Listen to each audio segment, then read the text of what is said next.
Good evening and welcome back to my S ফ্যামিলিতে সবাইকে স্বাগত জানিয়ে আমি সোনালি শুরু করছি আরও একটা ব্লগ। আর আজকের ব্লগটা ছিল গত বৃহস্পতিবার সন্ধ্যে থেকে। আর দেখো এখানে আমি সন্ধ্যে দিয়ে নিচ্ছি, একটু পরেই সব স্টুডেন্টরা পড়তে চলে আসবে। আর আজকে না প্রচণ্ড গরম ছিল, মানে হয়তো টেম্পারেচার অতটা হাই ছিল না, কিন্তু এত প্রচুর পরিমাণে ঘাম দিচ্ছিল যে কিছু বলার নেই। চারিদিকে দরজা জানলা খুলে রেখেছিলাম, তারপরেও ঘর ঠান্ডা হচ্ছিল না, মানে কোনো রকম কিছুতেই ঘরটা যেন কেমন হয়েছিল। আর যাই হোক, এটা গুমসুমি গরম ছিল।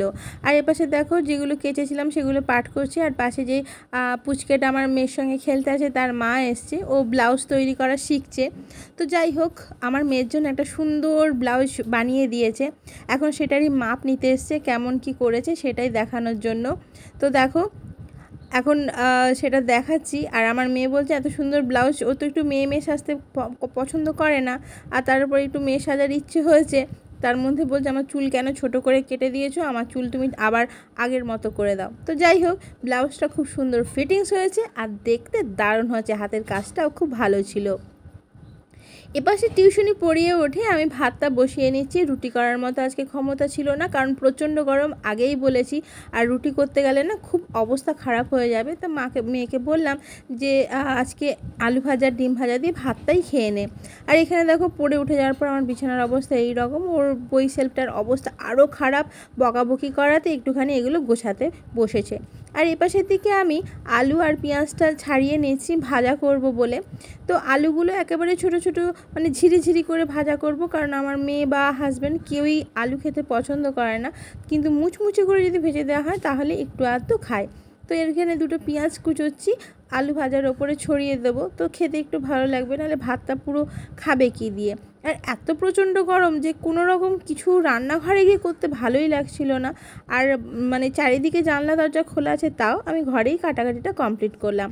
আর এপাশে দেখো ধুয়ে নিয়ে আমি আবার আমার যে ছোট্ট কিচেন রয়েছে সেখানে চলে এসেছি। আর এটা হচ্ছে পোস্ত বড়ি, আর এইটা তোমরা আমার আগের ব্লগে দেখেছো, আমি নিজে হাতেই তৈরি করেছি। তো সেটা আজকে ভাজা খাবে বলেছে মেয়ে। আর এপাশে দুদিকে দুটো কড়া বসিয়ে দিয়েছি, হাতে একটু টাইম নেই, 11টা প্রায় বাজতেই যাচ্ছে। তো এপাশে আলু ভাজাটা করে নিলাম, ভাত তো আগে বসিয়ে নামিয়ে নিয়েছি। আর এপাশে বড়ি ভাজাগুলো তুলে নিচ্ছি। আচ্ছা, কারা কারা বড়ি ভাজা খেতে ভালোবাসো বা বড়ি ভাজা খেতে হয় জানো? কারণ অনেকেই বড়ি ভাজা যে খাওয়া যায় সেটা জানে না, অনেকে বড়ি ভাজা করে তরকারিতে দিয়ে খায়, কিন্তু আমরা বড়ি ভাজা বা বড়ির তরকারি বা ঝোল নানা রকম খেতে ভালোবাসি। আর বিউলির ডালের বড়ি হলে তো আর কোনো কথাই নেই, তাই জন্য বাড়িতেই আমরা বড়িটা দেওয়ার চেষ্টা করি। তো এদিকে দেখো আমার আলু ভাজা হচ্ছে, আমি একটা প্লেট দিয়ে চাপা দিয়ে দিলাম, আর চাপা দিলে না একটু তাড়াতাড়ি হয়। আর আমার এদিকে বড়ি ভাজাটাও কমপ্লিট হয়ে গেছে, লাল লাল করে ভেজে নিলে তুলে নেব এবারে। তো আমি আর মেয়ে এটা খেতে খুব ভালোবাসি, আমার হাজব্যান্ড আবার একটুও খেতে পছন্দ করে না, উনি আবার তরকারিতে বা মাছের ঝোলেই খায়।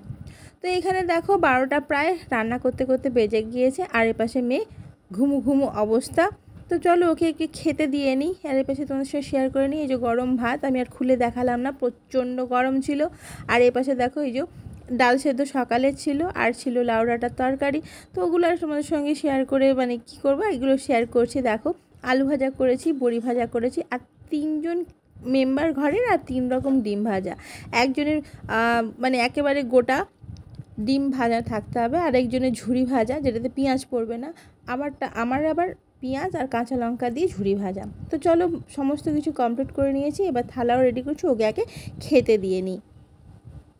কিন্তু এই সময় দেখো হঠাৎ করে মানে মানে অস্বাভাবিকভাবে 12টা বাজতে না বাজতে প্রচণ্ড তুমুল পরিমাণে ঝড় শুরু হয়ে গেছে আমাদের এখানে।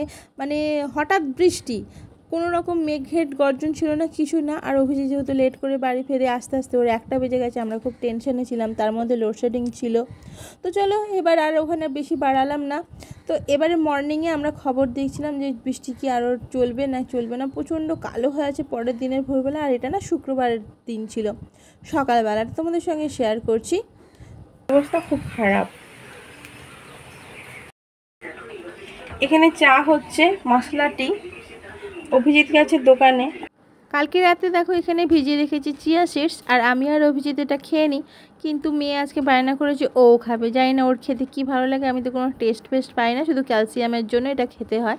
আর যাই হোক, তো এখানে দেখো আগের দিন ডাল ভিজিয়ে রেখেছি, মুসুর ডাল আর মটরের ডাল, এটা দিয়ে একটু গাঁদাল পাতা দিয়ে বড়া করে নেব। অভিজিৎ দোকানে গেছে, ও আসার সময় পাশে প্রচুর গাঁদাল পাতা হয়েছে একজনের বাড়িতে, সেখান থেকে তুলে নিয়ে আসবে। চলো আগে এটা ভাগ করে খেয়ে নিই। আর দেখো প্রত্যেকটা গ্লাসে আমি অল্প অল্প করে একটু জল নিয়ে নিয়েছি, তো জাস্ট এটা জলের মধ্যে গুলিয়ে নেবো। মেয়েকে বেশি দেবো না, ওকে 1 চামচ মতো দেবো, আর তারপরে এটা গুলিয়ে খেয়ে নেব। তো চলো এপাশের দিকে এখন 10টা প্রায় বাজতেই যায়, আর যেহেতু এটা 15 মিনিট ফাস্ট রয়েছে, এপাশে টিভি চলছে, আর এপাশে আমার বিছানা ঝাড়া পুরো কমপ্লিট হয়ে গেছে। আর এটা কভার, এটা মেঘ পেতে নেবে যখন ও পড়তে বসবে। এখানে এখন বাইরের ওয়েদারটা ঠিক এরকম কালো, একেবারে কন্ডিশন খুব খারাপ। আর এখানে সবাই চা খেতে বসেছে, এই যে প্রজাপতি বিস্কুট দিয়ে চা হচ্ছে, আর অভিজিৎ এখানে ডাব্বা ধরে খাচ্ছে, যেটা খুবই বাজে লাগে আমার। ডাব্বাটা এখানে রাখো না, তোর বাটি নেই, কিছু প্লেট নেই।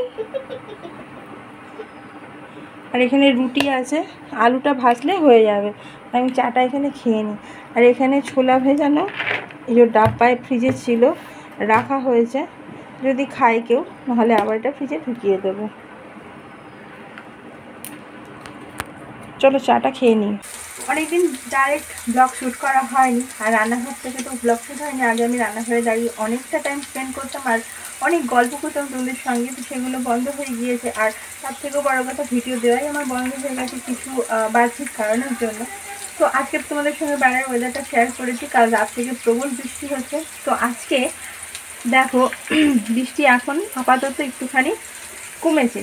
তো আমি এখন রান্নাঘরে এসে গেছি, আর অভিজিতের যেহেতু ডিউটি রয়েছে, দেখো যতই বৃষ্টি হোক যাই হোক ঘাম সেই হচ্ছে, মানে মারাত্মক পরিমাণে গরম রয়েছে। ওয়েদার একটু চেঞ্জ হয়েছে, কিন্তু গরম যেরকম ছিল সেরকমই রয়েছে। তো চলো আজকে কী কী রান্না হচ্ছে তোমাদের সঙ্গে শেয়ার করে নিই।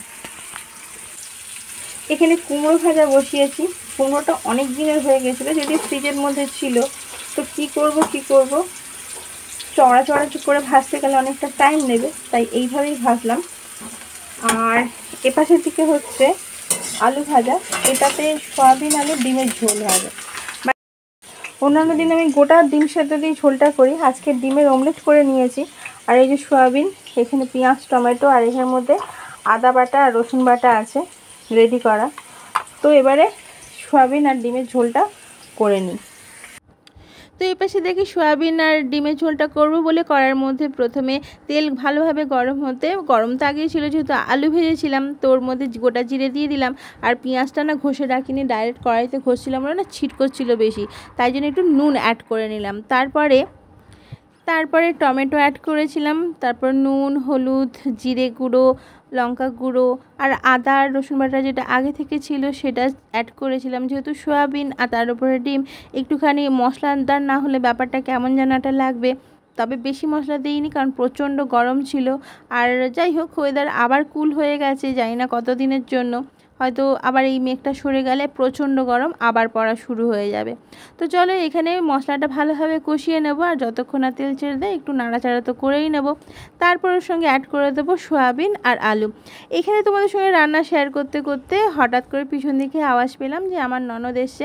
তো ননদ আমার বাড়ির পাশেই থাকে, তো যেহেতু এটা আমার ভাড়া বাড়ি আর ননদের নিজের বাড়ি, তো ও মাঝে মাঝেই আসে। তবে এইবারে অনেক দিন পরে এসছে, ওর শরীরটা একটু খারাপ ছিল। তো চলো এবার ওর সঙ্গে একটু গল্প করে নিই, ও আমার জন্য কী যেন এনেছে। 1 কেজি নিয়ে এসেছিলাম, আমি একা কত খাবো, সেই খাচ্ছে শুভ সায়নকে খাচ্ছে না, ওরা কি সব খায়। আরে বিন, গাজর, ক্যাপসিকাম দেবে, জিরে হলুদ তেলে ফোড়ন দেবে, দিয়ে জল, ওগুলো সিদ্ধ হবে, ফুটবে, নুন টুন সব দিয়ে দেওয়ার পরে দিয়ে 5 মিনিট পর নামিয়ে নেবে। ওই যে আগেই বললাম ওর শরীরটা একটু খারাপ ছিল, তাই কোথা থেকে ও ওটস কিনে নিয়ে এসছে, ওটস ও রান্না করে খাচ্ছে। আর বাড়ির ওর যেহেতু 2 ছেলে, তাই তারা তো ছুঁয়েও দেখবে না ওটস। যাই হোক, তো কেমন যেন একটা, যতই হেলদি ফুড হোক না কেন, দেখবে হেলদি ফুড খেতে কিন্তু মানে যাই হোক আমার কিন্তু খুব কষ্ট হয়। সব হেলদি ফুড নয়, যেমন ওটসটা একটা কীরকম যেন অদ্ভুত লাগে, চটকে যায়। যাই হোক, আমি কোনোরকমভাবেই ওটস খেতে ভালো লাগে না বা খেতে পারি না। তো চলো এই পাশে কুমড়ো ভাজা হয়ে গেছে, আর এ পাশের দিকে দেখো ওই যে ডালটার ভিজিয়ে রেখেছিলাম গাঁদাল পাতা দিয়ে, ওটা ও ভিজিয়ে একটু বেটে দিয়েছে। আর এপাশে আমার ঝোল ফুটে উঠতে যেই অমলেটগুলো করে রেখেছিলাম সেগুলো ঝোলেতে অ্যাড করে নিলাম।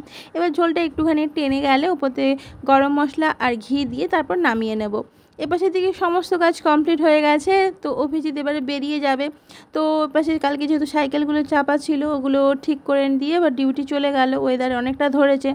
এপাশে আমার যেমন রোজকার ডিউটি ঘর পোছা, তো চলো ঘরটা ভালো করে ক্লিন করে নিলাম। কালকে বৃষ্টি হয়েছে আর এবছর না কেঁচোর উৎপাত হয়েছে প্রচুর, মানে এত কেঁচো, রাস্তার কেঁচো, ড্রেনের কেঁচো সব উঠে ঘরে চলে আসছে।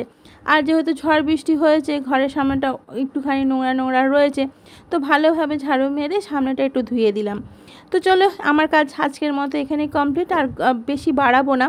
আর এবারে স্নান করে আমি পুজোটা কমপ্লিট করে নিয়েছি। চলো আমার পুজো কমপ্লিট হয়ে গেছে। এরপর থেকে পরের ব্লগটা আবার আসবে, দেখতে থেকো, ভালো থেকো, সুস্থ থেকো। যদি ব্লগটা কোথাও ভালো লাগে তো একটু সাবস্ক্রাইব করে দিও, লাইক করে দিও। ততক্ষণের জন্য টাটা।